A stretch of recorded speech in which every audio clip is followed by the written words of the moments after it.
저 푸르게 빛나는 은하계에 신비의 문이 열리고 있다. 우주의 공장에서는 세계를 진행시키는 빛나는 별들이 만들어지고 있다. 별들은 작은 기적의 씨앗이다. 시간의 틈에서 피어나는 빛나는 생명의 춤. 그러나 어둠 속에서도 빛을 잃은 별들이 울고 있다. 우리는 그 별들을 찾아야 한다. 별들이 사라진 이유를 알고 싶다. 우주의 공장에서는 왜 불완전한 존재가 빛을 잃었을까? 별들은 우리의 꿈과 희망을 지닌다. 하지만 어둠이 그들을 휩쓸어가고 있다. 별의 공장에서는 우리에게 더 나은 별들을 만들어주기 위해 노력하고 있다. 우리는 그 빛을 되찾아야 한다. 우리는 존재해서는 안 될 별들을 찾아야 한다. 그 별들은 우리의 존재를 위협한다. 하지만 그 별들에게도 어떤 이유가 있을 것이다. 신비로운 우주의 비밀을 풀어가며 빛을 되찾아가는 여정. 우리는 모두 하나의 별빛 아래에서 서로를 찾아갈 것이다. 구독, 좋아요는 영상 제작에 큰 힘이 됩니다. 안녕하세요. 오늘은 우리은에 대해 자세히 설명해 드리겠습니다. 우리은하는 태양계가 속해 있는 거대한 별의 집합체로 은하수라고도 불립니다. 우리은하는 다음과 같은 특징을 가지고 있습니다. 우리은하의 기원은 약 138억 년 전 빅뱅 이후에 시작되었습니다. 빅뱅은 우주의 탄생이라고도 할 수 있는데, 이때 무한히 작았던 우주가 급격히 팽창하면서 에너지와 물질이 형성되었고, 이 중 일부가 우리은하의 시초로 이어졌습니다. 우리은하는 대표적인 막대나 선은하로 플랫한 원반 모양을 가지고 있습니다. 이러한 모양은 중심 부분을 중심으로 팔 모양으로 뻗어나가는 형태를 띠고 있는데, 이를 나선 팔이라고 부릅니다. 우리은하는 약 1000여 개의 별로 이루어져 있으며 가운데에 있는 중앙 허블 플러스 이식 센터를 중심으로 회전하고 있습니다. 이러한 회전은 중력에 의해 유지되고 있습니다. 우리은하는 다양한 구성 요소로 이루어져 있습니다. 가장 대표적인 구성 요소는 별과 먼지입니다. 우리은에는 다양한 크기와 형태의 별들이 있으며 이들은 중력에 의해 유지되고 있습니다. 먼지는 주로 우주 공간에서 발생하는 미세한 입자로 우리은하 내에서도 많은 양의 먼지가 존재합니다. 또한 우리은에는 가스와 허블 플러스 이파파 센터라고 불리는 중앙 부분도 포함되어 있습니다. 우리은하 내에서 우리 태양계는 어느 위치에 있는 걸까요? 실제로는 우리 태양계는 우리은하의 끝부분에 위치해 있습니다. 이 끝부분에서 우리은하의 중심 쪽으로는 태양계 외부로 나아가는 다양한 천체들이 있습니다. 하지만 이러한 천체들과의 거리는 매우 멀기 때문에 실제로는 거의 영향을 받지 않고 태양계는 안정적으로 운동하고 있습니다. 우리은하의 미래는 과연 어떻게 될까요? 현재로서는 정확한 예측을 할 수 없지만 천문학자들은 우리은하가 계속해서 팽창하고 있는 우주의 일부로서 변화할 것이라고 예상하고 있습니다. 또한 약 40억 년 후에는 안드로메다 은하와의 충돌이 예측되고 있으며 이로 인해 두 은하가 합쳐지게 될 것입니다. 우리은에 있는 알파은에 대해 설명해 드리겠습니다. 알파은하란 우리 은하의 위성 은하 중에서 가장 밝고 큰 은하를 말합니다. 우리 은하의 알파은하는 대마젤란 은하 LMC라고 불리며 지구에서 약 16만 광년 떨어져 있습니다. 대마젤란 은하는 우리 은하보다 훨씬 작은 나선 은하로 직경은 약 14천 광년이고 별의 수는 약 100억 개 정도입니다. 대마젤란 은하는 우리 은하의 중력에 의해 뒤틀리고 늘어나면서 새로운 별들이 탄생하는 영역이 많이 형성되었습니다. 대마젤란 은하는 남방우에서 육안으로 볼 수 있으며 밤하늘에서 가장 밝은 은하로 알려져 있습니다. 프록시마 센타우리가 있는 은하는 우리 은하입니다.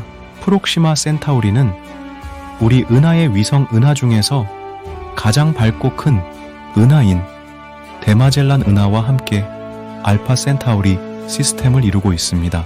프록시마 센타우리는 적색 외성으로서 태양보다 훨씬 작고 어두운 별이며 지구에서 태양 다음으로 가까운 거리에 있는 항성입니다. 프록시마 센타우리는 섬광성이기도 하여 불규칙하게 밝기가 변하며 강한 X선을 방출합니다. 프록시마 센타우리에는 생명체 거주 가능 영역 안에 들어간 골디락스 행성인 프록시마 B가 발견되었습니다. 베텔그스 거대 행성이라는 용어는 베텔그스라는 적색거성 주변에 존재할 수 있는 거대한 행성을 가리키는 것입니다. 베텔그스는 밤하늘에서 8번째로 밝은 별로 오리온 자리의 어깨에 해당하는 별입니다. 베텔그스는 태양보다 약 1000배 크고 약 550광년 떨어져 있습니다. 거대 행성은 보통 암석보다는 기체나 얼음으로 구성되어 있으며 태양계의 목성이나 토성과 같은 행성을 예로 들 수 있습니다. 베텔그스 주변에 거대 행성이 존재하는지 여부는 아직 확실하게 밝혀지지 않았습니다. 하지만 일부 연구자들은 베텔그스의 광도가 급격하게 감소한 것이 거대 행성의 통과로 인한 것이라고 주장하기도 합니다. 예를 들어 일본의 기상위성 히마와리 8이 2017년부터 2021년까지 수집한 자료를 분석한 연구팀은 베텔그스의 광도 감소가 400일 주기로 반복되는 것을 발견했습니다. 이들은 이 현상이 베텔그스 주변을 도는 거대 행성의 그림자로 설명할 수 있다고 주장했습니다. 베텔그스 거대 행성에 대한 연구는 아직 초기 단계에 있으며 더 정확한 관측과 모델링이 필요합니다. 베텔그스의 특성과 행성 형성 과정을 이해하는 데에도 도움이 될 것으로 기대됩니다. 오리은에는 다양한 특징을 가진 흥미로운 행성들이 많이 존재합니다. 예를 들면 다음과 같은 행성들이 있습니다. 55 카나크리 B, 태양계에서 가장 가까운 외계 행성 중 하나로 지구에서 약 40광년 떨어져 있습니다. 이 행성은 태양보다 약 25% 더 큰 기형 주계열성 주변을 공전하며 질량은 목성의 8배 정도입니다. 이 행성은 수소와 헬륨로 이루어진 거대 기체 행성이지만 표면 온도가 약 2000원에 달하기 때문에 탄소가 다이아몬드로 결정화되어 행성의 일부를 이룰 수 있다고 합니다. HD18 골차산 3b, 지구에서 약 63광년 떨어진 곳에 있는 핫 주피터라고 불리는 행성입니다. 이 행성은 태양보다 약 13% 더 작은 K형 주계열성 주변을 공전하며 질량은 목성의 1.1배 정도입니다. 이 행성은 표면 온도가 약 1000에 달하고 대기 중에 유리 입자가 떠다니기 때문에 유리로 이루어진 비가 내린다고 합니다. PSR B125의 7+7b, 지구에서 약 2300광년 떨어진 곳에 있는 펄사 주변을 공전하는 행성입니다. 펄사는 초신성 폭발로 죽은 별의 잔해로 매우 강한 자기장과 빠른 회전 속도를 가지고 있습니다. 이 행성은 펄사의 강한 복사선에 노출되어 있으며 질량은 지구의 0.002배 정도입니다. 이 행성은 우리은에서 발견된 첫 번째 외계 행성으로 펄사 행성이라고도 불립니다. 외계 생명체가 존재할 가능성이 높은 우리 은하 내의 행성들에 대해 설명해 드리겠습니다. 외계 생명체를 찾기 위해서는 생명체가 살 수 있는 환경을 가진 행성이 존재하는지 여부가 중요한 요인입니다. 일반적으로 생명체가 살 수 있는 환경은 다음과 같은 조건을 만족해야 합니다. 적절한 온도와 압력. 생명체는 너무 뜨겁거나 추운 곳에서는 활동하기 어렵습니다.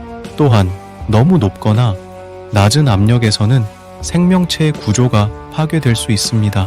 따라서 생명체가 살 수 있는 행성은 적당한 온도와 압력을 유지할 수 있는 거리에 있는 별 주변을 공전해야 합니다.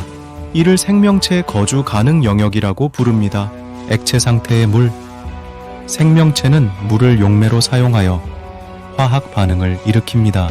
물은 액체 상태에서만 생명체에게 유용하므로 생명체가 살 수 있는 행성은 액체 상태의 물을 보유하고 있어야 합니다.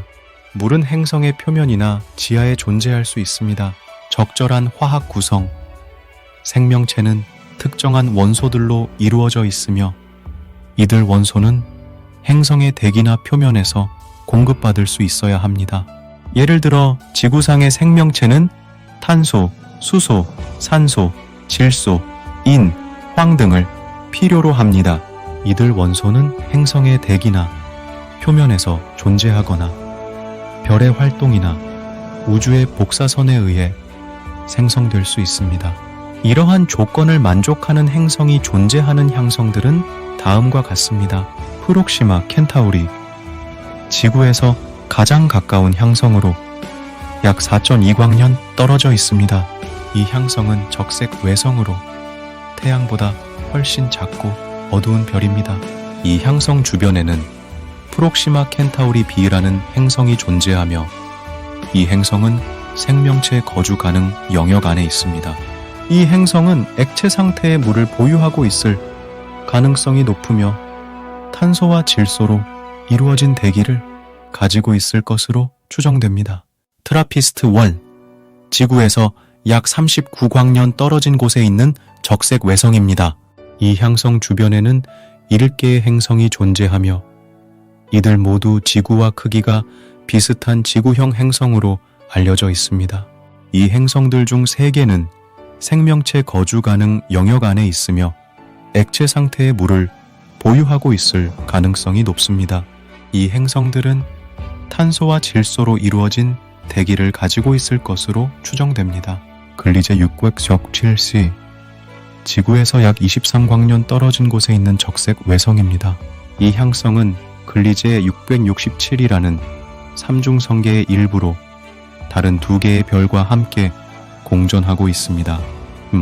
이 행성 주변에는 6개의 행성이 존재하며 이들 중 3개는 생명체 거주 가능 영역 안에 있습니다.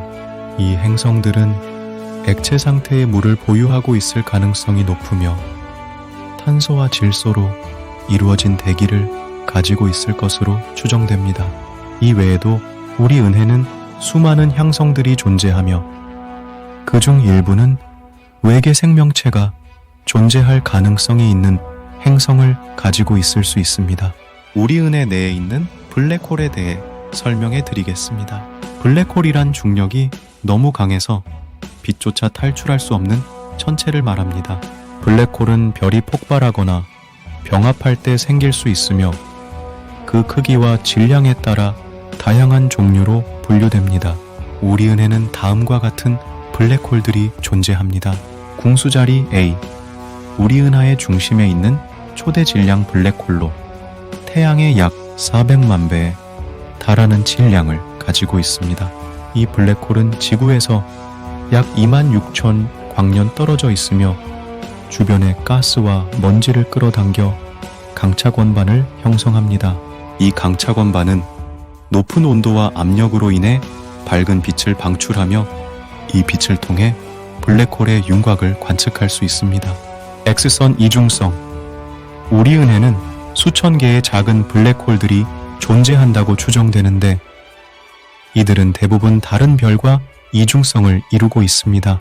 이중성을 이루는 블랙홀은 주변의 별로부터 물질을 빨아들이면서 강한 X선을 방출합니다.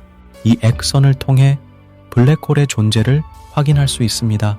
예를 들어 우리 은하 중심에서 약 6,000광년 떨어진 곳에 있는 GRS-79B로 8105라는 X선 이중성은 태양의 14배 정도 되는 질량을 가진 블랙홀과 태양의 0.8배 정도 되는 질량을 가진 별로 이루어져 있습니다.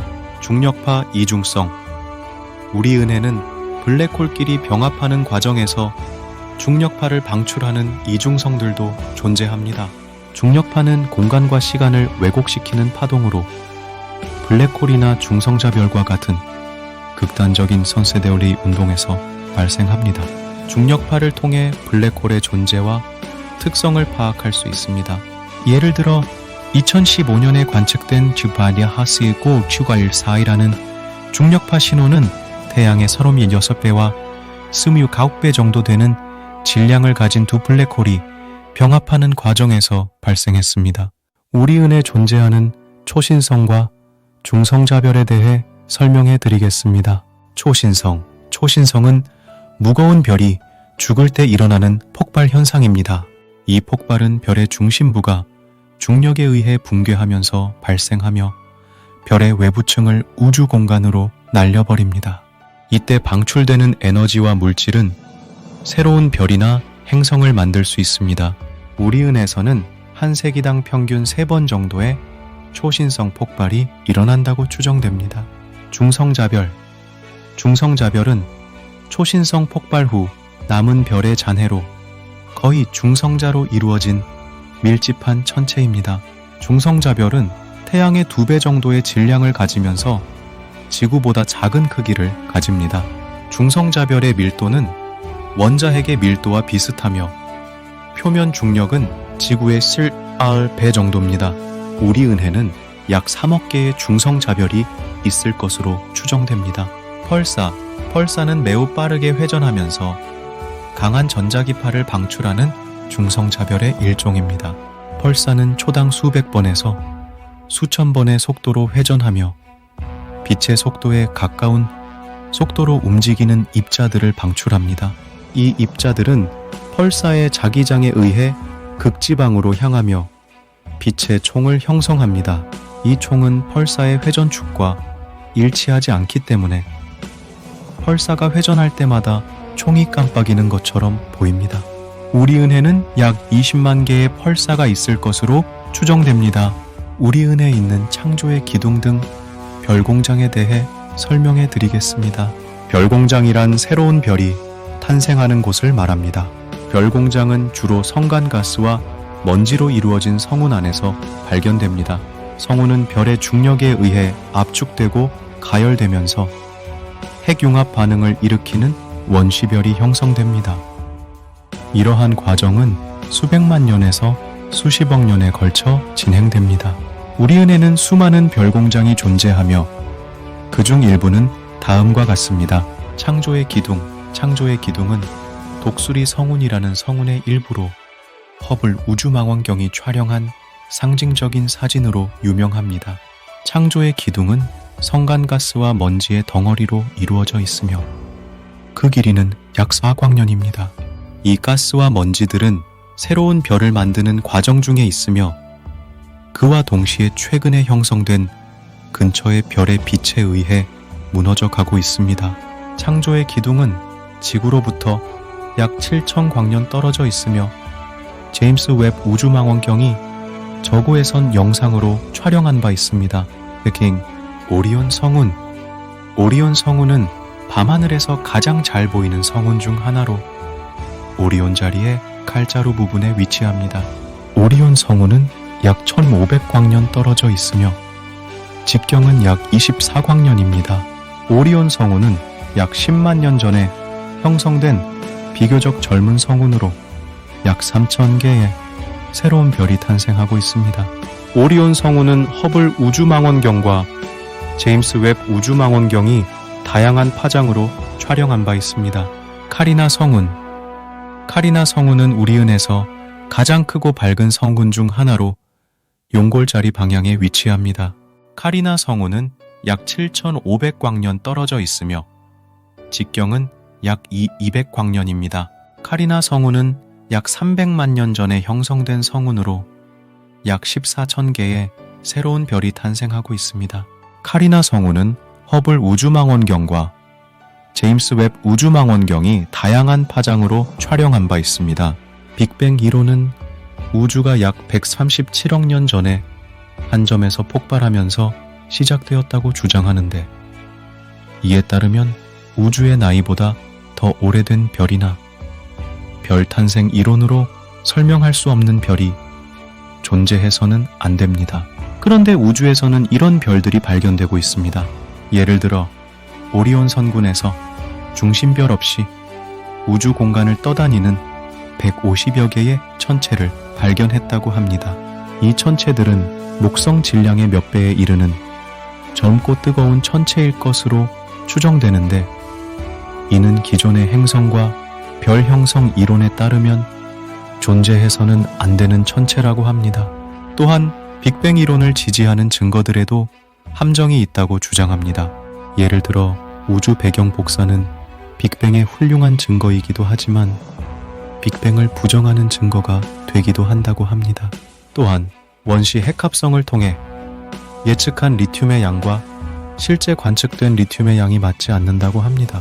이렇게 빅뱅 이론과 모순되는 천체들이나 증거들이 발견될 때마다 빅뱅 이론은 보완되거나 수정되어야 합니다. 그러나 이런 보완 이론들에 대한 관찰의 부재도 문제가 됩니다. 출처불명의 초고 에너지 우주선을 포착했다고 합니다. 이 우주선은 에너지 수준이 322eV로 존재해서는 안 되는 입자인데 이는 현대 물리학으로는 설명할 수 없는 현상이라고 합니다.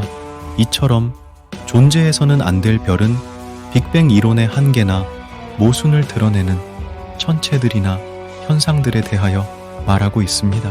빅뱅 이론은 우주의 시작과 진화에 대한 하나의 가설일 뿐이며 반드시 사실일 필요는 없습니다. 다른 가능성에 대해서도 고려해 볼 수 있습니다. 물리학적으로 과학자들의 예상을 뛰어넘는 존재해서는 안 될 별들에 대해 설명해 드리겠습니다. 우주에는 빅뱅 이론이나 별 탄생 이론으로 설명할 수 없는 이상한 별들이 존재합니다. 예를 들어 다음과 같은 별들이 있습니다. 과체중 행성, 태양의 9분의 1 크기의 작은 적색, 외성 주변을 도는 행성인데 지구의 13.15배나 되는 거대한 크기입니다. 이 행성은 원시 행성 원반에 가스와 먼지가 별의 질량에 비례한다는 행성 형성 이론에 벗어납니다. 양자 물리학적 별, 전자가 입자이자 파동인 것처럼 별도 입자이자 파동입니다. 이중 슬릿 실험에서 볼 수 있는 간섭 무늬와 같은 현상이 별에서도 일어납니다. 이는 고전 물리학과는 정반대의 현상입니다. 초고 에너지 우주선, 출처불명의 우주선으로 에너지 수준이 3.25eV로 존재해서는 안 되는 입자입니다. 이는 현대 물리학으로는 설명할 수 없는 현상입니다. 이렇게 우주에는 물리학적으로 과학자들의 예상을 뛰어넘는 존재해서는 안 될 별들이 존재합니다. 이 별들은 우리가 알고 있는 우주의 시작과 진화에 대한 가설을 도전하고 있습니다. 다른 가능성에 대해서도 고려해 볼 수 있습니다. 양자역학은 별의 내부 구조와 우주의 형성 및 진화를 이해하는 데 중요한 도구로서 사용된다는 것을 소개하고 있습니다. 양자역학은 물리계의 아주 작은 입자들을 연구하는 물리학의 분야로 물리적 성질의 기본 요소가 양자화되어 있다는 개념을 바탕으로 합니다. 양자역학은 고전역학으로 설명되지 않는 현상에 대한 정확한 설명을 제공하며 고체의 성질이나 반도체의 원리 등 다양한 과학기술에 영향을 미칩니다. 양자역학은 별의 내부 구조와 우주의 형성 및 진화를 이해하는 데에도 중요한 역할을 합니다. 양자역학을 통해 별의 질량, 온도, 반응 등을 예측하고 관측 결과와 비교함으로써 우주의 다양한 현상을 설명할 수 있습니다. 예를 들어 양자역학은 별의 에너지원인 핵융합 반응을 설명하고 별의 수명과 진화를 계산하며 별의 죽음으로 인해 생기는 초신성 폭발이나 블랙홀 등을 연구합니다. 또한 양자역학은 우주의 초기 상태와 물질의 분포, 우주의 확장과 가속, 우주의 운명 등을 탐구하는 우주론에도 필수적인 이론입니다. 이렇게 양자역학은 미시세계에서 거시세계까지 다양한 물리학 분야에서의 연구에 미치는 영향과 역할을 가지고 있습니다. 양자역학은 우리가 우주를 이해하는 데에 도움을 주는 흥미로운 학문입니다.